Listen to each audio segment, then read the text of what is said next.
here by a tragic and bloody incident known as the Boer War. Today, we're here because of imperialism.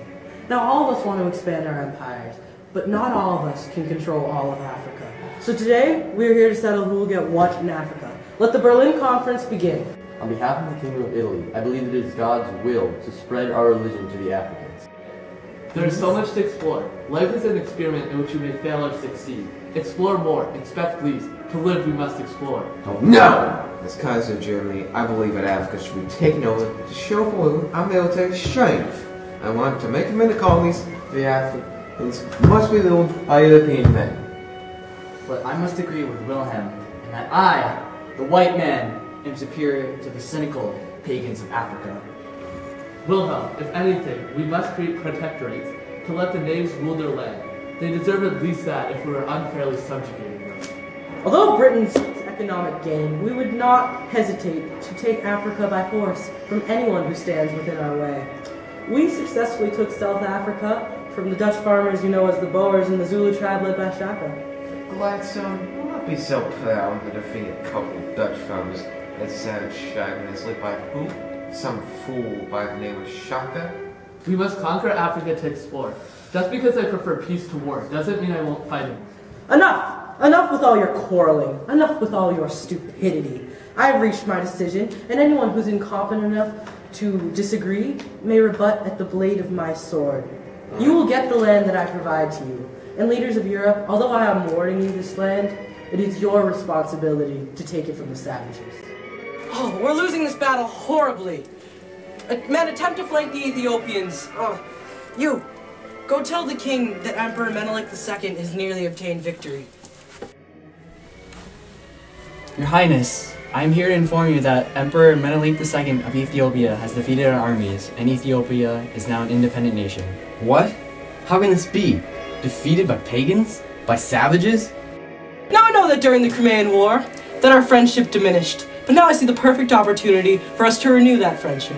Why did you call me in? I see no agreement to be made. My people needed the land of the Black Sea, and you had no reason to sip in our war with the Ottomans. I came here to offer you a great opportunity. And what might that be? Well, both of us desire control over Persia. Now I propose that instead of us going to war over Persia, we keep peace and keep it within our spheres of influence. I do not want to officially conquer them, but economically imperialize them. You're proposing a collaboration after years of hostility. I'll give you less than a minute to try and convince me. Well, we both have our eyes on Persia for obvious geopolitical reasons. It has untapped oil reserves and the perfect climate for growing tobacco. Both of us want it, and if we established enough companies within it, we could control it from an economic standpoint. That sounds perfect! I agree on every point. I look forward to this collaboration. As do I. Hello, Your Highness. I would like to ask you of something. What would that be? Well, as you know, I run the Dole Fruit Company, and your islands would provide the perfect place for me to grow my pineapples. So I would like to ask that you sell me some of your Hawaiian land. Absolutely not. Your people are taking away my native power, and if you believe I will lessen my power, you are wrong, Mr. Dole. But Your Highness... Not another word. Leave my presence at once. Well, how did it go, sir? It went absolutely horrible. We didn't get the land. I guess we'll just have to stay in the States. Well, some of the other businessmen were dissatisfied. How about you'll band together and kick the queen out? No, that's a bad idea. Let's not do that. No. Actually, that's brilliant. If we all got together, we could do it. I need to think about this. Hello, Queen Luluakalani. Isn't it nice to see me again? Stanford Dole, I ordered that you stay away from my palace. Guards! Guards! Oh, you think I'm foolish enough to come here without subduing your guards? Ah, how amusing. Please, step down from the throne. What? You are all just businessmen! You cannot overthrow royalty! Ah, but we do have such power, Your Majesty. It is our pleasure to make Stanford Dole President of the Republic of Hawaii. Why, thank you, people of Hawaii. This is a great honor. Hello, Stanford, come in. Hello, James. I come with a proposition. What do you propose? If you started pineapple plantations in Hawaii, it would not be too hard for you to economically imperialize them. Will I really gain that much control from making a couple of plantations there? Oh, you would be surprised. That is how I overthrew the Queen. Please, James, at least consider it. Oh, Stanford, you and your crazy plans, but I will consider it. Welcome to India. I'm glad you arrived safely. Thank you. Everything appears to be in order. Am I correct? It is true. However, it appears that some of the Indians are not as content as they may seem. Well, the Indian soldiers known as the Sepoys did in fact rebel against us. The Sepoy mutiny is what caused their unhappiness. They abused their privileges, and so we brought on the direct rule known as the Raj. With all due respect, Prime Minister, I believe that you underestimate the Indians. Oh, Viceroy. You know the Pacific Rim, correct? Why, yes, it is all of those territories on the Pacific Ocean with great resources, right? Yes, and so you must know that we dominate the Pacific Rim, correct? Yes, but I don't... Shh! The Chinese declared war on us for smuggling drugs into China, but we defeated them and established the open door policy, which forced them to trade with anyone who wished to do so. We did something wrong, and it ended with us gaining trading ports. Yet you were afraid of the same empire falling to a bunch of rebels who we've not even done wrong unto. Prime Minister, with all due respect, you know Ram Mohun Roy, correct? He modernized India, which helped legitimize Hinduism to our people. This is the intelligence level we face, and I worry they will beat our military with their minds. Oh, that is preposterous. Roy's accomplishments are notable, but Roy's dead anyways, and India will never produce anyone else of that intelligence. Maybe you're right, Prime Minister, but I do not believe we should let our guard down. Lighten up, Viceroy. Britain shall never fall. The sun never sets in the British Empire, and it never shall. India is forever under our control. Let us fight the Brits, Gandhi! We stand here armed and ready to fight! These untruthful Brits will stand no chance!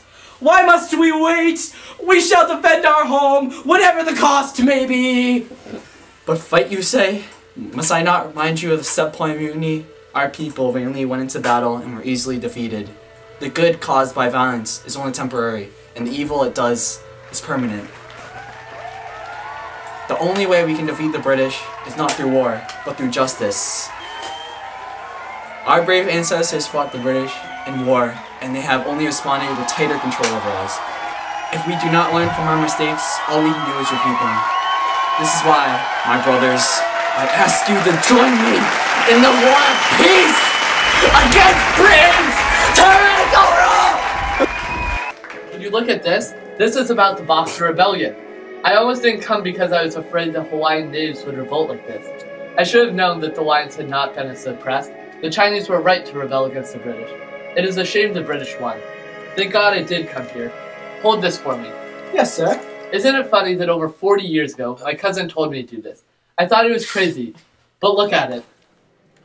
Well, they don't call you the Pineapple King for nothing, sir.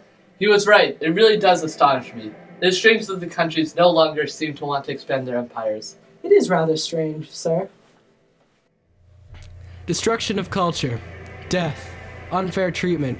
The negative effects of imperialism are very easy to see. However, there are many positives that get overlooked. The empires that were created by the United States and the European nations essentially set themselves up for downfall. They brought new technology to the countries they took over, which would later be used by their subjects to overthrow them. Of course, the destruction of culture could be looked at as a negative thing. But in a way, it ended up uniting the modern world under a smaller set of more commonly practiced cultures and religions. Imperialism also helped unite the peoples of imperialized countries, as they needed unity to overthrow the empires which controlled them. Many trade routes were also established that most likely would not exist if the age of imperialism did not happen. Although overlooked, the positives of imperialism arguably balance with the atrocities which were committed during this time period, and it really is only a matter of opinion whether or not imperialism had a positive or negative effect on the world.